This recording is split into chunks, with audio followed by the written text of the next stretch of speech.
All right, hello, and welcome to another episode of RazzSpeaks. This video is obviously going up at the end of the month. I think that's how I'm gonna start doing these videos. So yeah, today we're gonna be talking about The Last of Us, and I'm gonna be giving like a mini review because the final episode is out, and I've watched it all like 3 times now. I've watched through the entire thing like 3 times now at this point.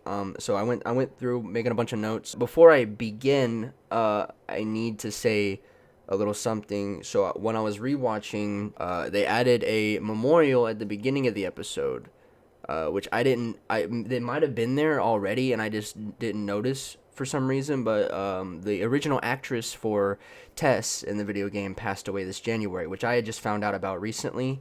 So I just wanted to mention that, and anybody watching this video, if you could send well wishes to her family, I would very much appreciate it because she was a wonderful actress. I'm not familiar with many of her other roles, but I will always remember her as Tess because that role left an impact on me. Sorry to start the video off a little sad, but I just wanted to get that out, and let's get into it. I will say that there will be spoilers in here, so if you want to see the show or if you ever want to play the game, I mean, at this point, if you haven't played the game yet, why are you watching a video about the TV show? There's going to be spoilers here, so either skip to the end or just don't watch the video. But if you've made it this far and you're going to leave because it's spoilers, I love you. Goodbye. All right, episode 1. When You're Lost in the Darkness is what they titled this episode, and I'm going to come back to that title later when we get to the end. But we don't actually start off with Joel and Sarah here. We start off with like a I think it's 1960 I think 1968,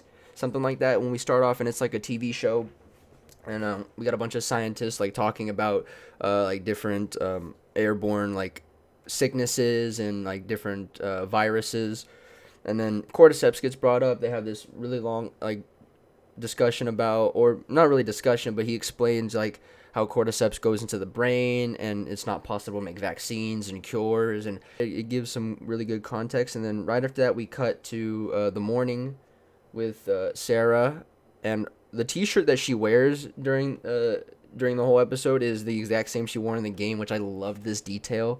They did push it back 10 years to 2003, but I think that was for the sole purpose to have it be set in 2023 in current time, so it resonates more with people. I think that was the whole purpose of that. And also the neighbors as well, that they have, they're flipped. In the game it was Jimmy. Jimmy comes through the glass door and Joel has to shoot him, but they flipped it, and the Adlers are actually the neighbors this time, which that also provides for some dynamics I'll get to in a second. But yeah, I love all the extra time that we get with Sarah. I need to make that like my biggest point here.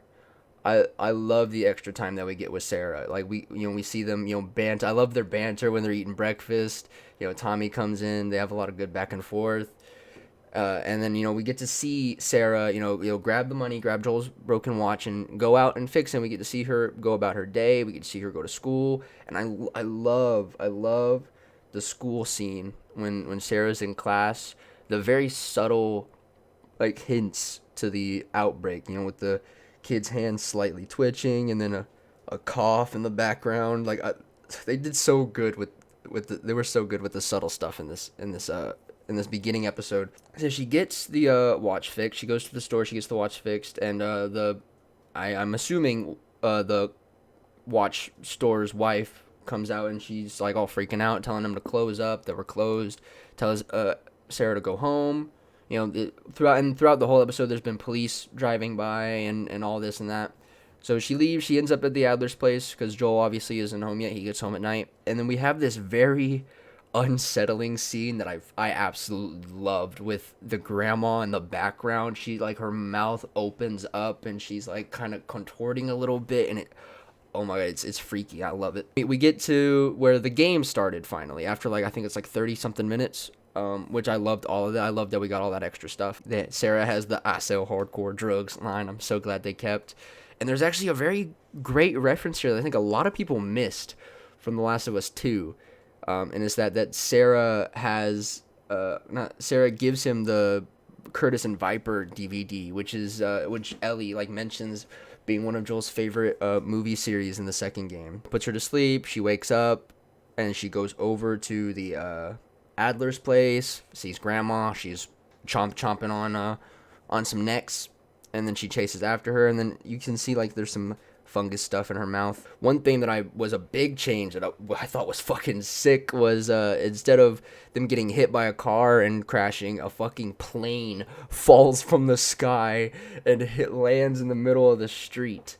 And I thought that was epic. Like, I thought that was so cool. And I imagine it's because there was people infected on the planes and it started going crazy. Pilot gets taken out. You know, the saddest part of the episode, which is Sarah's death.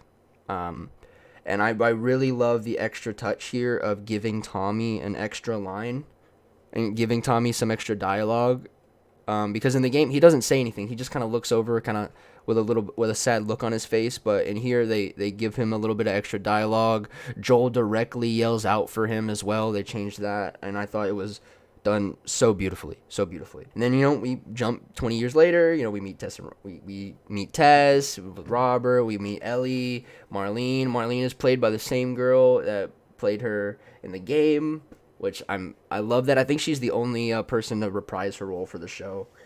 And we meet Ellie, which at first I was skeptical of. I was a little skeptical of the casting at first. But I mean, even after, I mean, it took a couple episodes for me to get used to her. But even after the first episode, like, she plays Ellie perfectly. She does. Bella does a fantastic job with the character. I think I'm always just gonna be attached to the faces of the people in the games, though. Like, those are always gonna be the characters to me because I've spent so much time with them. But she played Ellie absolutely perfectly. She nailed it. So yeah, we go through all that. Instead of a set of guns, it's a battery. You know, some stuff has changed around a little bit. Joel wants to go after Tommy. In the game, they were kind of, you know, estranged, and, you know, Tommy didn't want to see him anymore. But that kind of didn't make too much sense, because even if, you know, they had some beef with each other, they're still brothers at the end of the day. We end up making our way out, and, you know, like in the game, they get caught and they go for the infection scanning, and before Ellie can get scanned, she stabs the dude in the leg. Joel, you know, with the guy pointing a gun at him, tell him to move because he's gonna try to shoot Ellie. Like, gets some PTSD flashbacks to when Sarah died and beats the ever-loving shit out of this man. Like, holy fuck, it was incredible. Yeah, that's the first episode. I'm rushing through this, like I said, because this isn't like a full-length, like, detailed review. I'm just, you know, giving my thoughts on the show. But yeah, episode 1, like, wow, what an amazing way to start it. I absolutely loved it. Then episode 2, we have this really cool cold open in Jakarta, which I thought was fascinating. Because in the first episode, it mentions, you know, bombing in Jakarta on the radio when they're eating breakfast. And we actually get to see where the infection started. I love how they set this up in the beginning. You have this lady just eating lunch. They come get her. They come have her look at some cordyceps in a lab, then look at the lady that they got the samples from, pulls the little fungus worms out of her mouth, fucking sees that they're still alive, moving, freaks out, and then they're sitting down having a conversation about, well, like, how many people are infected, do we know who bit her, how did this start? And when the guy says that we don't know who bit her, and there's like 14 other people missing, the actress that played this doctor lady is so incredible, because her instant shift in demeanor the second he says 14, it was you can instantly feel it. Her final little speech about, like, there's no medicine, there's no vaccine, bomb it. Like, and she's so emotional. Like, oh my god, she did such a fantastic job. I loved her role. And I mean, the set pieces as well in this show are so good, especially in this episode with all the giant buildings falling over and stuff. You know, through the city. Ellie makes I'm pretty sure is a Shambler reference about an infected throwing fungus bombs at you. They get to this, like, balcony area, and they see a bunch of the infected all landing down there, and then Tess explains how the fungus actually works. If you remember in the game, it was spores, and it was like mostly airborne. But in here, it's there's no spores. It's all like there's like underground connections, like fiber wires, and they're all like connected, which is really how fungus works. Like, it's all like one big hive mind. At least with this kind of fungus. But yeah, so, you know, they see all these infected in the street and realize, well, they can't go this way, so they have to go the bad way, which leads to the museum. This has got to, the tension was so thick, you could slice it with a butter knife. Like, it was damn near silent at points, and then, like, you'd have points where it was completely silent, and then you would just hear the clicking of the clickers. And we also get to see our first look at the clickers here, and oh my god, they look amazing. They did such a fantastic job with the fucking makeup on the and the prosthetics for the clickers. Like, oh my god, they did such a good job with that. And one thing I do need to say here is they do a bit of a dumb joke, which I still think is dumb even after rewatching it a couple times, where Ellie gets bit again. And I get it's meant to be a joke. Maybe it's meant to be like a reference to like the people that played the games that Tess is bit here. But I just thought it was a dumb joke. It really didn't need to be there. You go through all that fighting in the museum, and then right after, Tess is her whole attitude has shifted at this point. Which if you played the games, then you know why. But obviously you feel first time experiencing this, she just feels like maybe she's just happy to be out of there, and she's upset at Joel for not accepting that we got lucky and that Ellie could possibly be immune. But when you really think about it, the way she's acting and even talking about why can't you just be happy about this, like, because she's bitten, and she wants it even more than ever to be true. Joel goes and checks on Ellie after Tess gets a little upsetty at him, and they have a beautiful moment, one of my favorite moments in the game, where they stare out. Joel's like, is it everything you hoped for? It's like, jury's still out, but you can't deny that view. I love all those little moments that we get with Joel and Ellie throughout the show. But yeah, they make it to where they're supposed to meet the Fireflies, and instead of Fedra showing up, a bunch of infected show up. Obviously, Tess dies. It's done a little bit differently, and the fungal man kind of comes up and makes out with her, but I interpret that as like it was a piece of it was one part of the fungus connecting with another part, and that's why it didn't just straight up attack Tess, because she was already infected. But yeah, that was episode 2. I really am speeding through this, but episode 2 I also really enjoyed. I will say that I actually I prefer some of the lines in the game to the lines in the show for Tess's death. I think they did an incredible job, but you have to understand, like, from my perspective, being that I have literally spent hundreds of hours with these characters in the games, because I've replayed the first game fucking more times to count, and I've only played the second game once, but I think my original playthrough of that was like 50 hours. So you gotta understand, I love these characters, and I'm gonna be very critical about things. I'm going to, because I love these characters so much, and I don't want to see anything bad happen to them in terms of the writing. Not in terms of them dying or anything like that, because obviously it's a very sad story for a lot of the characters in The Last of Us, but I just don't want to see them fuck it up. Yeah, but even with my opinions, thinking that her death scene was done a bit better in the game, I still thought it was done incredible here. I think they did a great job with her character in here, and I do like the extra line of like telling Joel to shut up because I don't have time. I do like that they kind of made her be a bit more fast paced about it. Like, we don't have time. Shut the fuck up. I need to take her. I love that.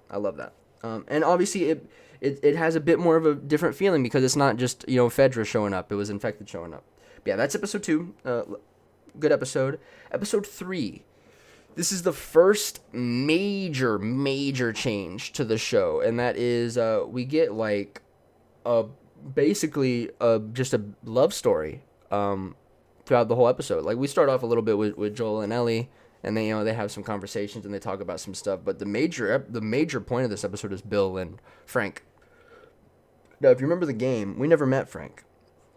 I mean, I don't even think Joel knew who Frank was, because when they find Frank, Joel's like, "Who the hell is Frank?" But in here, they Joel does know Frank, and him and Bill actually ended up staying together, and they never separate. And I thought that this. I think I remember reading somewhere that some people were upset about this change, which I don't really understand why, because I think this is actually one of the best changes in the show, for a simple reason of the fact that there's so much sadness in The Last of Us, and there's so many tragic stories and Bill's story was just another tragic one, just a lonely dude that had someone he was taking care of and wanted to take care of, losing that someone just to be alone again and push everyone away. Like, Bill's story was one of the most tragic when you really looked at it. Especially if you find the note that Frank leaves him in the game about how he hated him. and then you can choose to give Bill that note, and then it makes his story even sadder because now he knows that Frank hated him, you know. But they made it such a beautiful, beautiful love story in the show that I really do appreciate, because it's like a big shining beacon of happiness in the middle of all the sadness that is The Last of Us. And I thought they did an incredible job. I thought the soundtrack to this episode was amazing. All of Bill's lines were amazing. This ain't an Arby's, you know? Like, I loved it. I loved it. But that's really all I have to say about it. I don't have, like, a ton of notes to make about it. I loved this episode. I thought they did an amazing job. I loved the back and forth with fucking Bill and Frank, like when it does a little time jump and they're like arguing and like, oh, you think you're crazy, man. 9/11 was an inside job. The government are all Nazis. And then Bill like fucking yells, the government is all Nazis, because Fredra's in charge now. And I loved the dynamic. I loved it. But I'm not going to stay too much on episode 3. Just know it was a great change. I was actually very happy with that change. I thought it was a great piece of happy in a world of sadness. But episode 4, the pun book finally makes an appearance here, and obviously Joel can't stand it at first. He does not want it. He does not want anything to do with the puns. But I love that they finally introduced the pun book here, and we do get a little bit of extra time with Ellie and Joel before they get to the city here as well, because when in the game, like, they just straight up cut from leaving Bill's to being like going like exiting the highway and entering the city. But we get a good amount of extra time here with them. We get to see Henry and Sam's group, which actually this time they want him dead. I think in the game, like, we never even met them, and the people that we were fighting weren't even them. So I actually really appreciate this change, because it adds a bit more. It humanizes the people that they're fighting a bit more, and it adds a bit more of a connection to the people that we're fighting. And but the song that the song that Ellie gives him is the same from the game. The little cassette tape. Ellie pulls out Bill's adult magazine, makes the sticky pages joke, and then throws it out the window. I love that they kept that. But I do wish that they would have had her reading the Savage Starlight comic to start that scene, like she did in the game. Because they really only mention Ellie liking Savage Starlight whenever Sam shows up. Which I don't mind, but I would have loved for them to keep that, because I just loved that little scene, because that's how that whole scene started off. But anyway, we jump forward to them exiting the highway and getting into the city. We have the Raider sequence. Obviously Joel knows that they're lying about being hurt, but I wish they didn't cut his the line he had here, because Ellie's like, are we gonna help him? He's like, he ain't even hurt. They cut that. Joel just straight up says no and then skirts in the show. I wish they would have kept the he ain't even hurt line, but I think the no and skirt is just as effective, even if I miss the line. But okay, and here's another interesting thing. So after they have this little fight sequence and they're fighting after the truck crashes, Joel leaves his backpack for some reason, which I didn't notice my first time watching. I picked this up while I was making notes for this video. He like either leaves or loses his backpack there. I don't understand what happens. But yeah, for like the next while, Joel just straight up doesn't have a backpack, which I didn't notice at first, which is very interesting. But yeah, like, and when they were in the car, Joel was talking about Tommy and how Tommy became a Firefly. We get that conversation in the truck this time. And Henry's group leader here, Kathleen, is fucking ruthless, like actually ruthless. She kills their only doctor. Because he had something to do with her brother dying, and they kind of fill in a little piece that Henry also has something to do with it, but we don't quite know yet. We do have Tommy's original actor here, which at first, when watching the show, I actually thought it was Tommy. I was like, what the fuck, Tommy, you're here?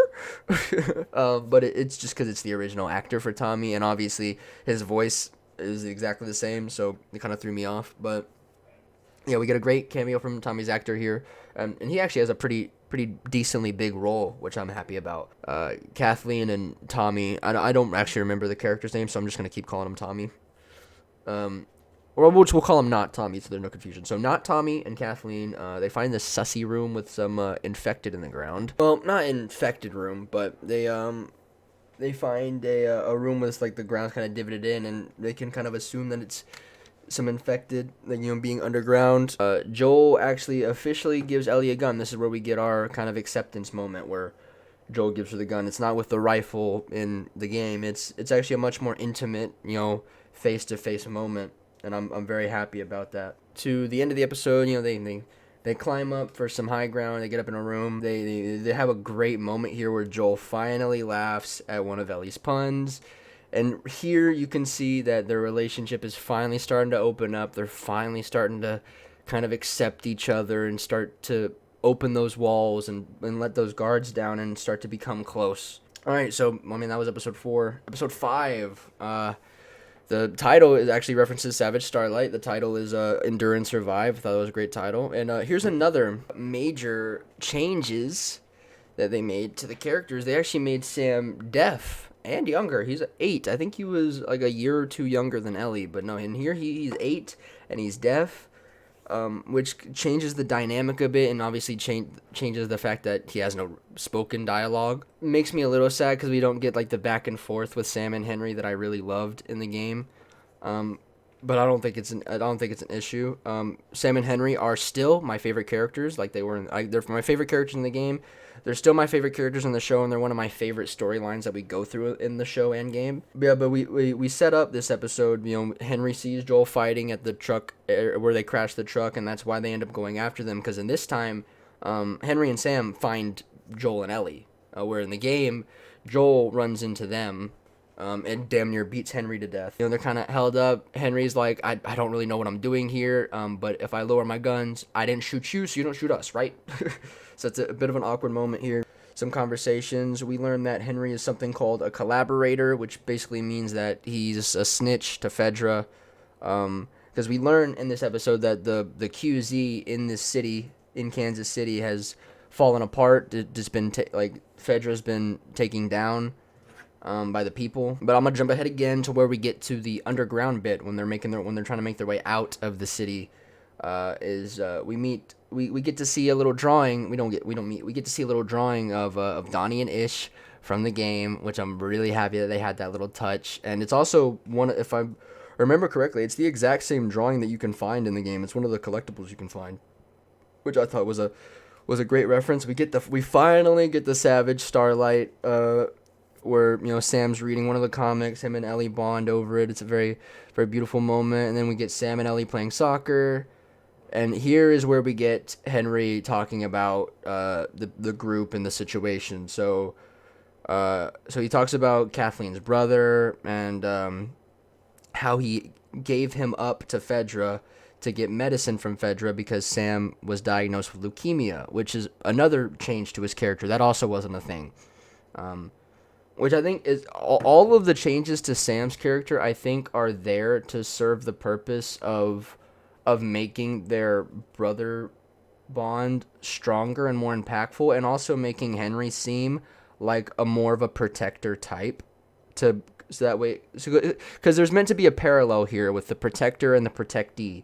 Joel and Henry, Ellie and Sam, the protectors and the protectees. Like there was always meant to be a parallel between them. I think at least that's how I always felt. Yeah, Henry basically is like I'm the bad guy. Like Henry feels guilty about it, even though what he did was to save his brother and give him the medicine he needs.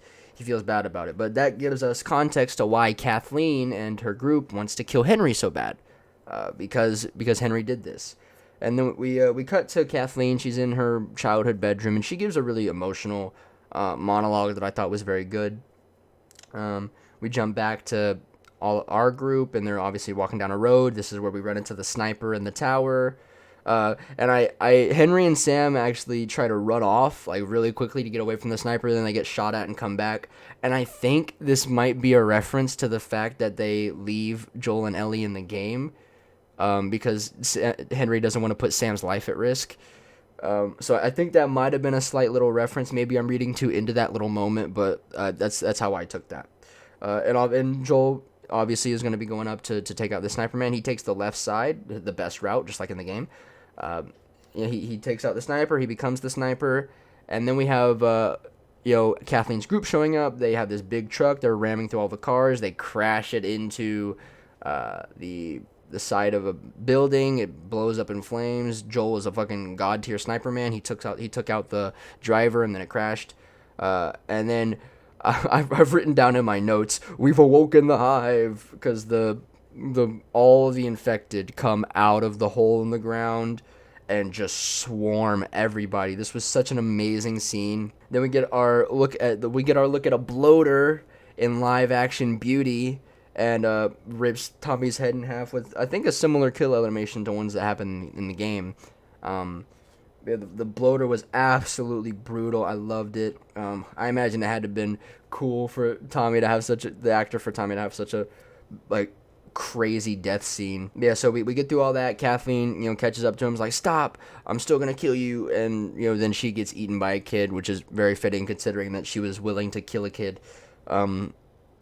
Yeah, we jump to where they're at the place. Joel offers for them to come with. I wish we would have had like the Harley Davidson, like if I could just ride one around the block. If we would have had like a more bonding moment like that, I would have loved it. I really wish we would have had something more. Sam and Ellie are together. Sam shows her the bite, and another change here is that she tries to cure him.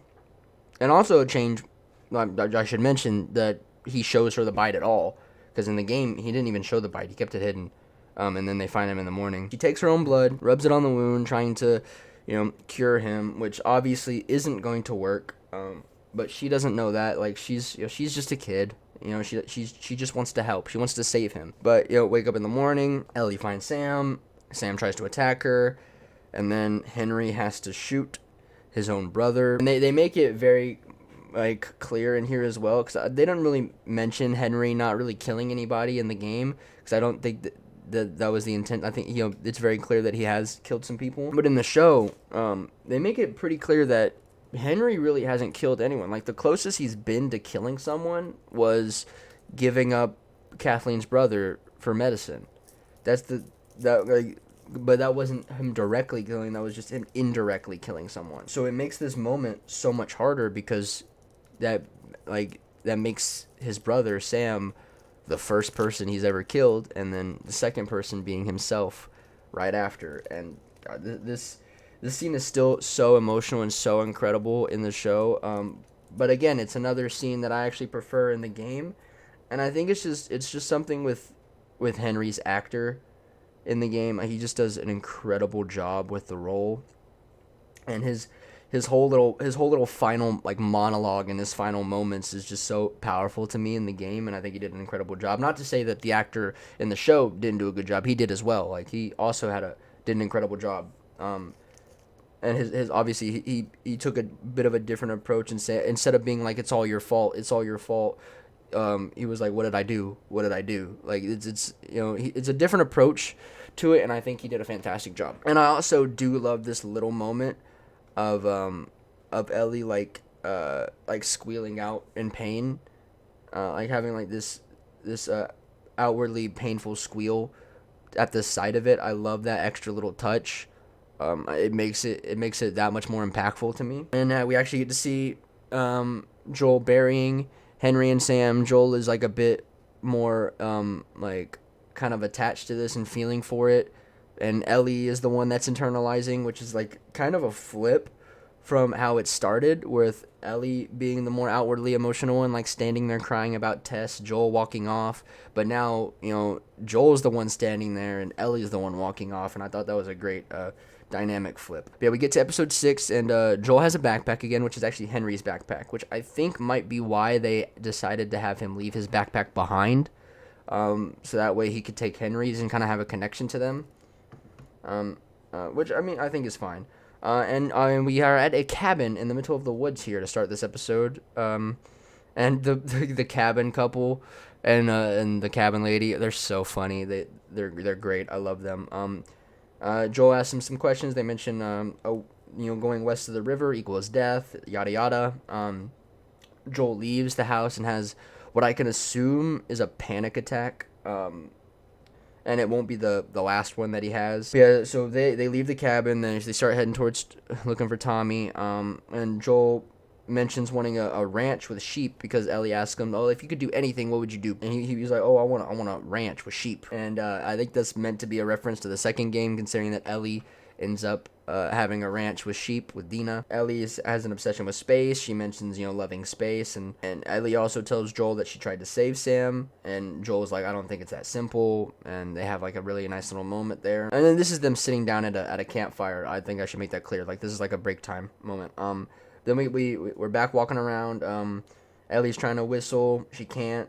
She sucks at whistling.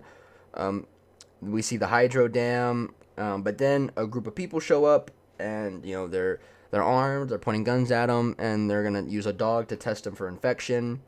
And Joel in this moment feels absolutely helpless. Like, you can see it in his face. Like, he is terrified. But these turn out to be Tommy's people. So we make it to Tommy.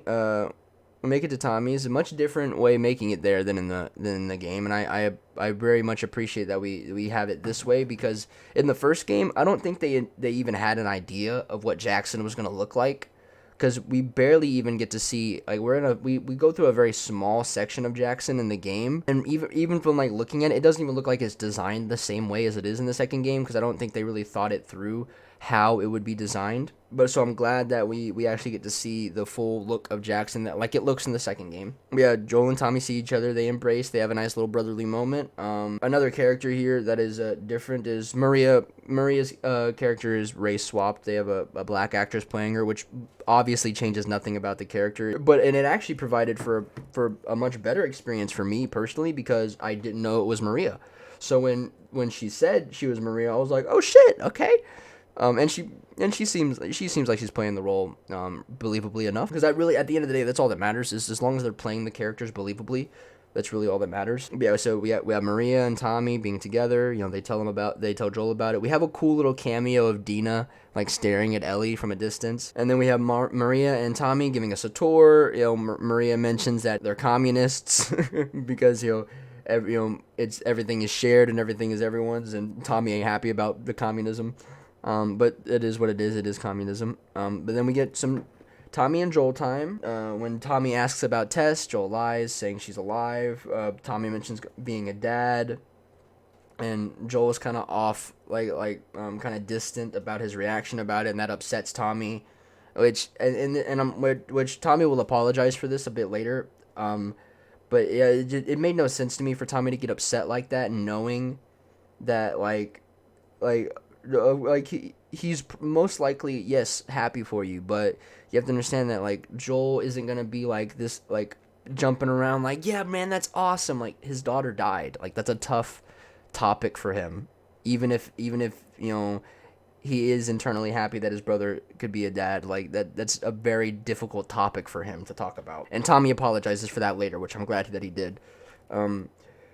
Right after, Tommy and Joel have this little argument, Joel walks outside, has another panic attack, and then he sees a girl with the same hair as Sarah and kind of thinks that he's seeing her when he's not. Ellie meets up with Maria. She's cutting her hair, and she shares her opinions about Joel and not liking Joel. And also Maria accidentally mentions the fact that Sarah died, giving Ellie that information. But then we have Tommy and Joel talking again, which this is meant to be the replacement for the conversation they have in the game, because this is where Tommy learns that she's immune. I'm so happy how they've changed this, because they made this discussion much more emotional. Joel breaks down here, and he has a beautiful monologue here, really going into how he's feeling. Pedro Pascal did such a great job with this. We have that moment, and then he goes to find Ellie, which instead of Ellie running off, we don't get all that, which I'm glad we don't, because it wouldn't have felt realistic in the show. And we have this moment in the bedroom, which another thing that I preferred in the game. I actually preferred their discussion in the bedroom in the game.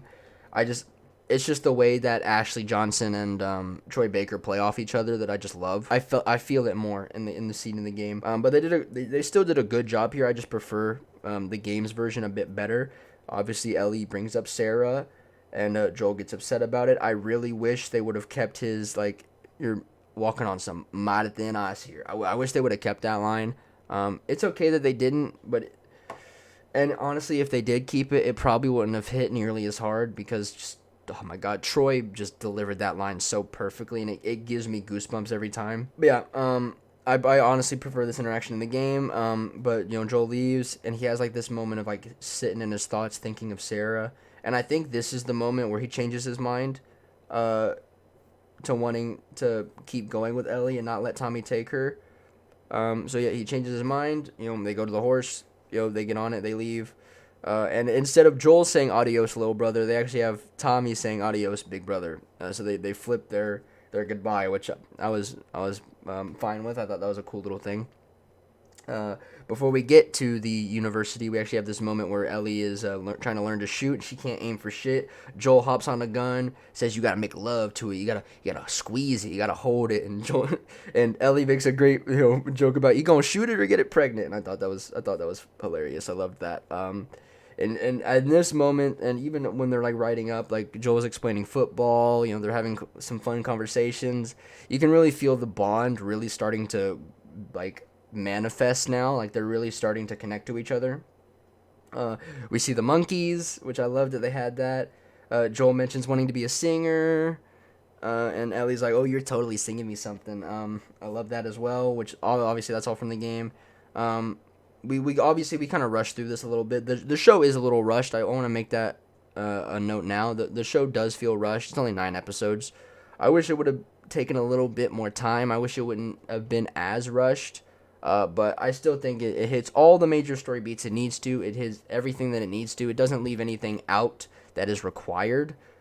At least not really. Like, there's stuff that they leave out, yes, but it's not like stuff that's detrimental to the story. Yeah, we have this group of dangerous people show up. Joel gets stabbed. He doesn't fall off a balcony, get a piece of rebar in him. He just gets stabbed by a broken baseball bat.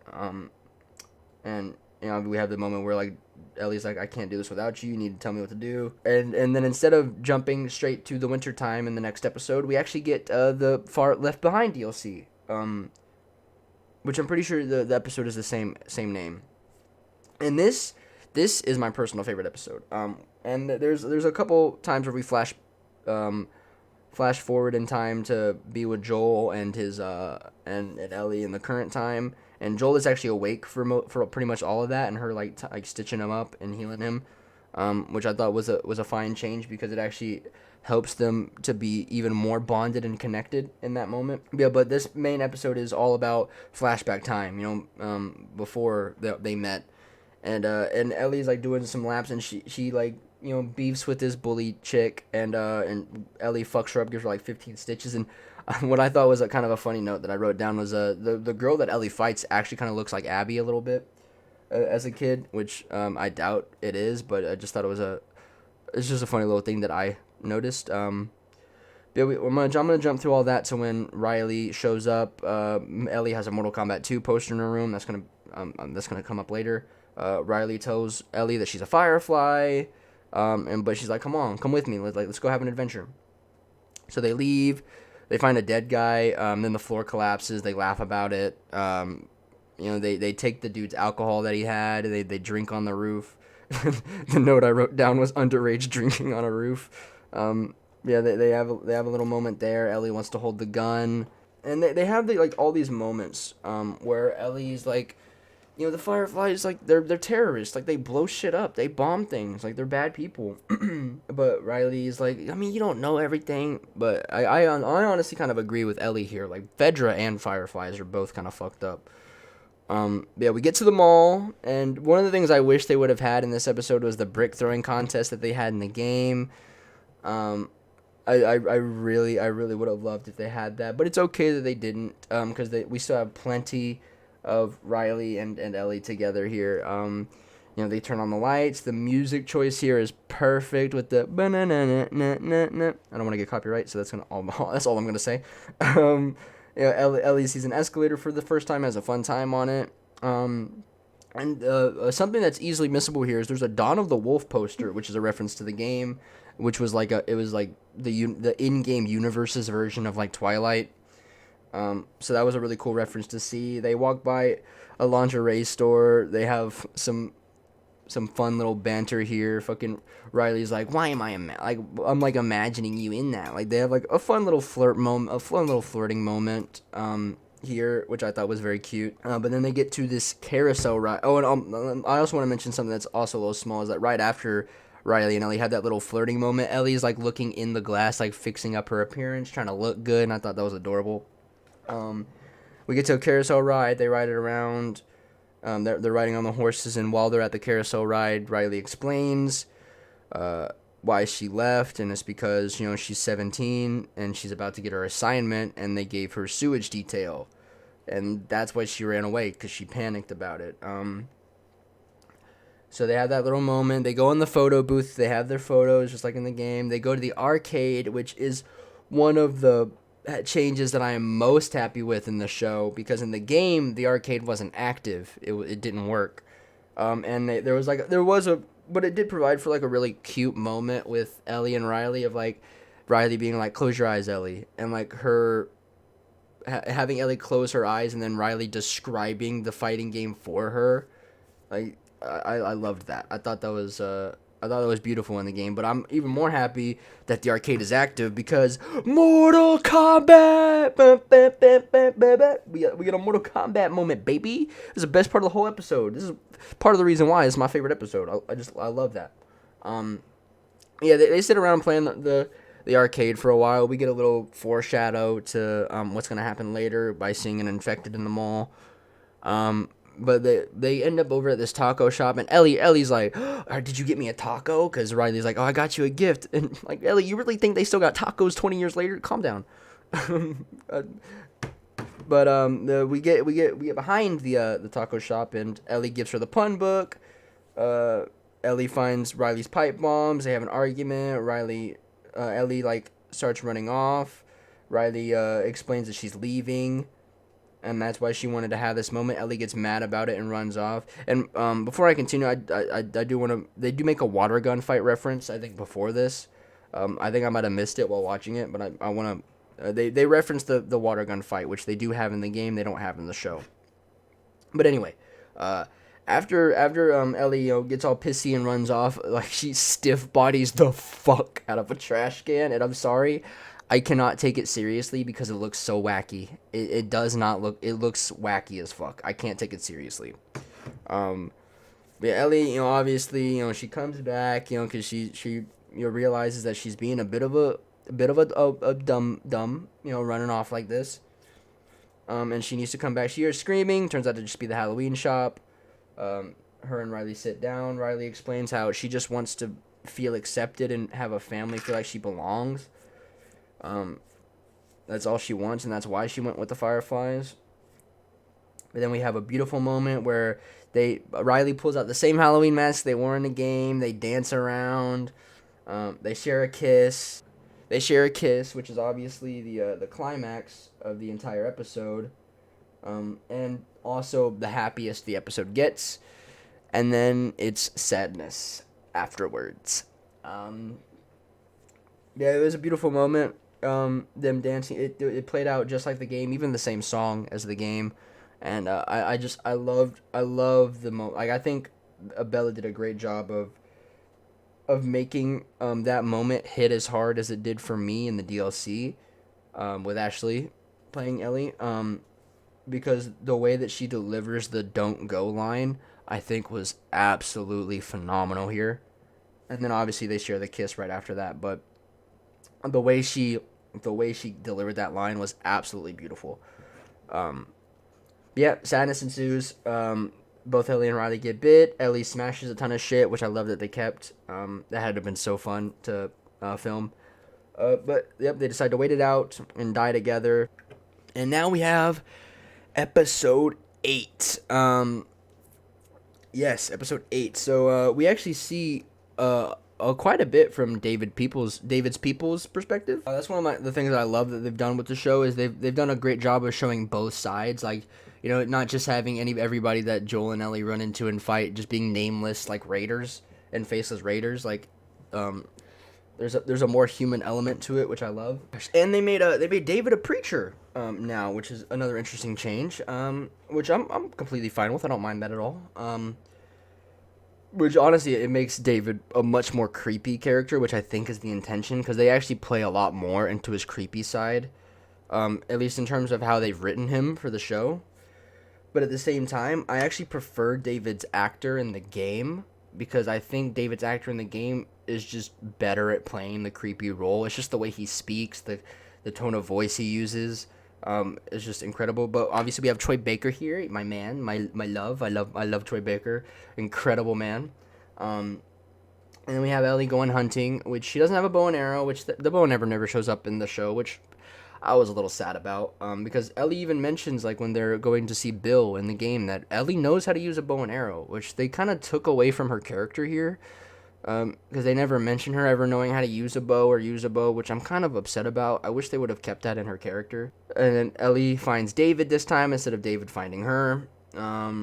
They kept the ditto for Buddy Boy line, which I was really happy about. They find shelter. They drag the deer in. They have a small little conversation. David talks about being a preacher. I feel like this whole conversation is a bit more extended too, which I liked. Because obviously you don't have like the pause where you have to go through waves of infected like in the game. That doesn't happen. And then, David explains how everything happens for a reason, mentions, oh, we sent some guys out, but only 3 came back. We sent 4, 3 came back, murdered by a crazy guy, and it was traveling with a little girl. And then Ellie obviously realizes, like, oh, shit. And then, obviously, Troy Baker's character comes back, gives Ellie the meds, then runs off. Now, then we cut back to David's group, and the guy brings in some meat, and the lady's like, "What is it?" And he kind of like hesitates to answer, and he's like, "It's venison." And that ain't venison. I get cannibal vibes from that. But anyway, we see them all eating. David slaps the absolute shit out of the little girl that Joel killed the father of. And then David refers to himself as her father. And it's just very fucking creepy. And then we jump again. I'm gonna jump again back to Joel and Ellie. Ellie realizing that they tracked her. And this is another change where she goes down and warns Joel because Joel is actually awake. And then Ellie tries to ride off and distract them with the horse. And then obviously they shoot it. R.I.P. Callus. They never mention his name in the show, which I kind of am a little sad about. But Ellie does name the horse Callus in the game. And even if it's never mentioned in the show, I'm still holding that as canon. R.I.P. my boy. Yeah, Joel brutally kills this dude when he comes in the house. One of them comes in the house after they capture Ellie, and Joel fucking stabs him in the throat. And we linger with this moment for a while here. It was very brutal. And then Ellie and David's conversations here while Ellie's in the cage. These are actually extended and separated into 2 separate conversations, which I didn't mind at all. I actually really enjoyed that. We get Joel's torture scene, and again, I prefer Joel's torture scene in the game. It's just the way that he delivers the line. It's the way that Troy Baker delivers the lines in the game that just hits different to me. But it's still very good. It still shows how brutal Joel can be, which is the whole purpose of that moment. Then we jump back to Ellie after that torture scene. Ellie notices a human ear, which this is a much more subtle confirmation of cannibalism, because in the game, Ellie wakes up to the character that Troy Baker is actually playing just straight up chopping up a whole body. So it's much more obvious in the game. I actually like that they made it more subtle. But then obviously, we have that whole conversation with David and Ellie, and David revealing to us as the audience, but also Ellie, that he's a little pedo-ish and he's a very, very creepy man. But Ellie decides to play along with it, fucking breaks his finger, tries to get the keys, fails, but such a badass moment. And obviously finally tells him her name and is like, tell him that Ellie is the little girl that broke your finger. I love this moment. It's so good. Oh my god. But yeah, as we go back to Joel finds Ellie's bag and a bunch of hanging bodies with no heads. We jump back to Ellie. Ellie smooth talks her way like, I'm infected, and I bit you, so now you're infected. And then she chops Troy Baker, which I was watching the behind the scenes for this episode, and I even mentioned it to my friends while we were watching, that Troy had to have loved doing that, like having a cool death scene like that. He had to have loved it, and he mentions in the behind the scenes that it was really cool to have a death scene like that. Ellie sets the building on fire. They have a fight. Ellie manages to stab him, but she gets knocked over, and then David forces himself on her, which this is another, actually, at least it feels like a change to me in in the show, because in the game, like, he was trying to choke her out. Like, he wasn't trying to like violate her in any way. He was legitimately trying to kill her. But in the show, they actually make it to where he's like trying to do sexual stuff, which I think was always the intention for David. I think the intention was always to have him be a little pedo. So I'm completely fine with that change. It makes the whole scene much harder to watch, which I appreciate. I appreciate scenes that are difficult to watch because it just makes them feel more powerful. And of course Ellie grabs the choppy and deletes David's face, which they actually extended this moment, which I also love, and it makes it again that much more brutal and visceral, and I love that. And also another change is that Joel doesn't find her while mid chopping, which I think is why it got extended. Because in the game, Joel finds her while she's mid deleting David's face and like already chopped him up a bunch. But instead, we have that moment outside, which I actually think is much better, because the whole intention of this section in the game story and in the TV show story is Ellie is meant to feel helpless and alone, and she is the only one that can save herself. That's the whole purpose of it. But yeah, Joel finds her outside, and in this moment, I think Joel fully accepts her as his adopted daughter, even calling her baby girl. And I think it was such a beautiful moment. Whew. Gosh, I'm looking at my recording and realizing I'm like an hour deep. This was meant to just be a small little discussion about the show, and I'm like an hour in. Holy. But anyway, the finale, episode 9, Look for the Light. First episode, when you're lost in the darkness, look for the light. I like that they made it kind of come full circle there.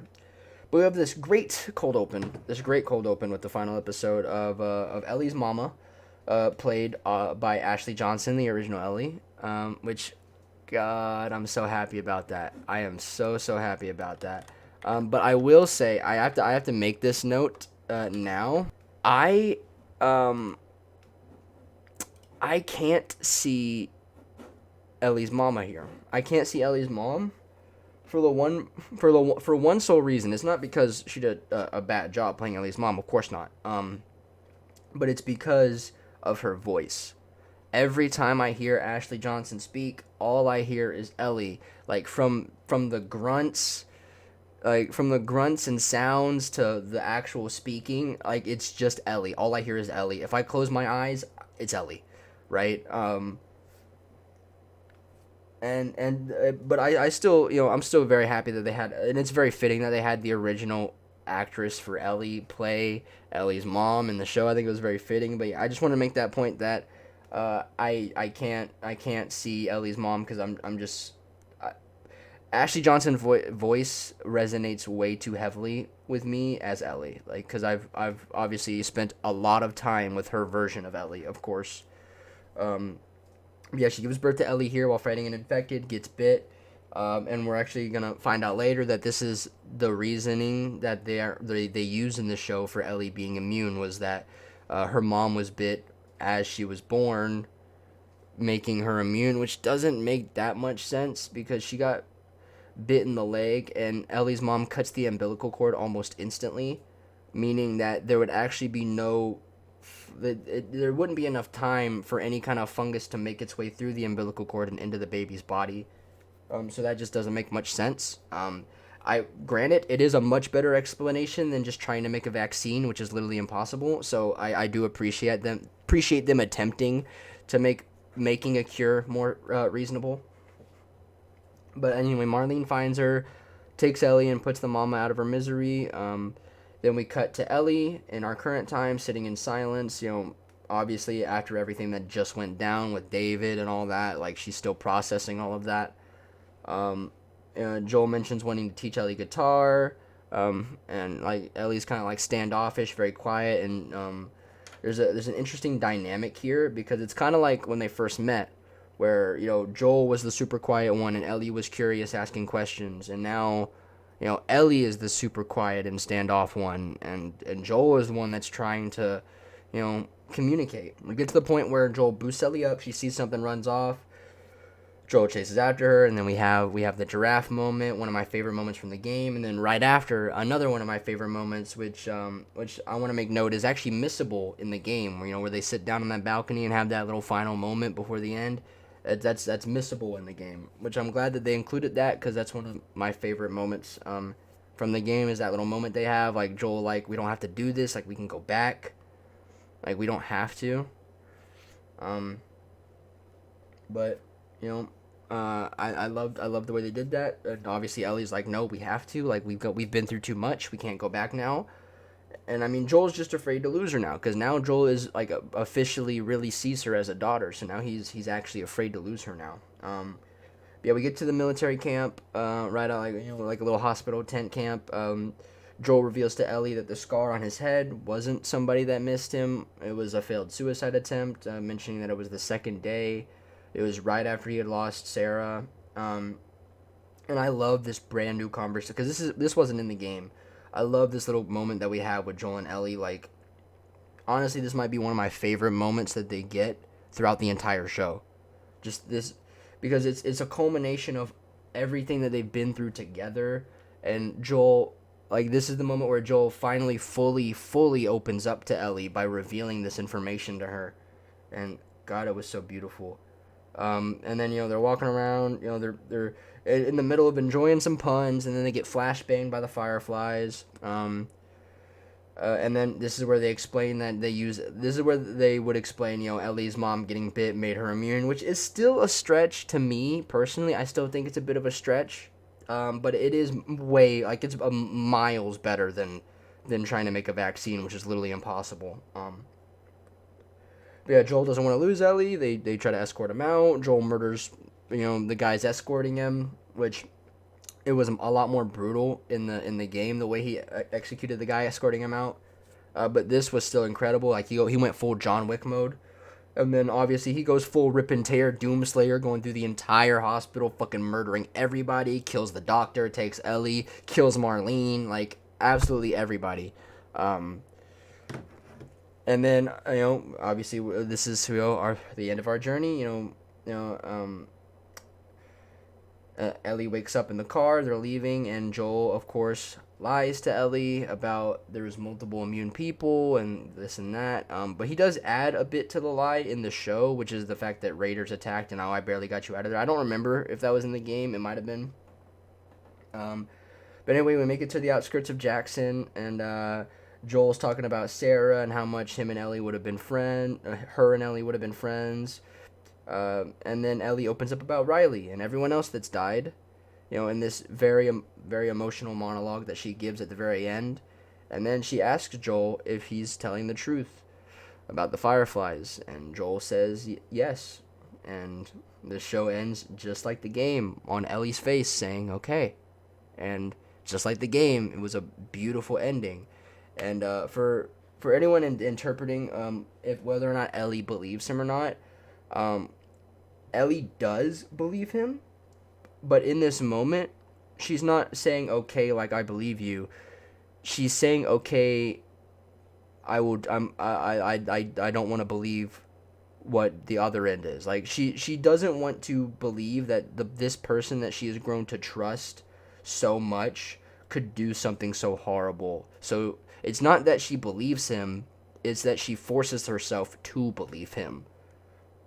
Because the alternative is just so horrific in her mind. But yeah, that's the show.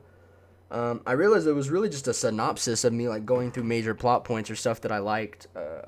Everything I mentioned is just stuff that I enjoyed or liked, and obviously giving context. But yeah, overall, I think the show was absolutely fantastic. This is hands down one of the best, if not the best, live action video game adaptations I've ever seen.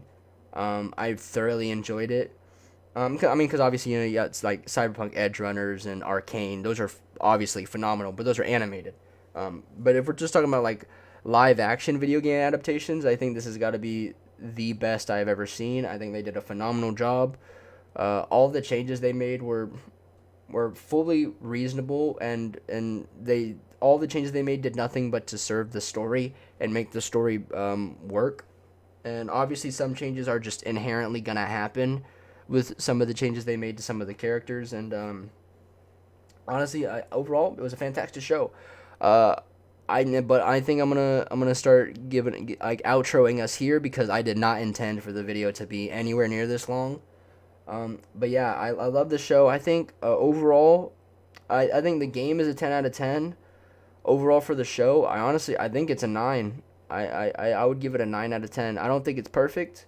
I think just based on like everything that I like about the show, I think there's just a little bit too much that they changed that I didn't like for it to be a 10.